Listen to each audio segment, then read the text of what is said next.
भारतीय क्रीडा प्राधिकरण म्हणजे sports authority of India Sai या भारत सरकारच्या युवा आणि क्रीडा मंत्रालयाखाली स्वायत्त संस्थेत असिस्टंट कोच पदासाठी भरती जाहीर झाली आहे। ही भरती 323 जागांसाठी होत असून यामध्ये विविध खेळांसाठी असिस्टंट कोच म्हणून पदे भरली जाणार आहेत। उमेदवारांनी साई NS पटियाळा किंवा इतर मान्यताप्राप्त विद्यापीठातून कोचिंगमध्ये डिप्लोमा किंवा समकक्ष पदवी घेतली असणे आवश्यक आहे किंवा त्यांनी ऑलिम्पिक, पॅराऑलिम्पिक, आशियाई किंवा जागतिक स्पर्धेत भाग घेतला असेल आणि कोचिंग प्रमाणपत्र असेल तर तेही पात्र ठरतात।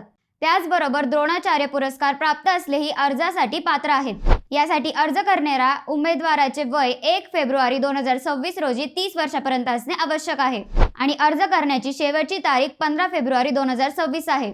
जर तुम्हाला या भरतीची अधिकृत PDF आणि ऑनलाईन अर्ज करायची लिंक हवी असेल तर कमेंट करा लिंक, आणि हो, फॉलो केला असेल तरच तुम्हाला ऑटोमेशन लिंक सेंड करेल, त्यामुळे फॉलो करूनच कमेंट करा।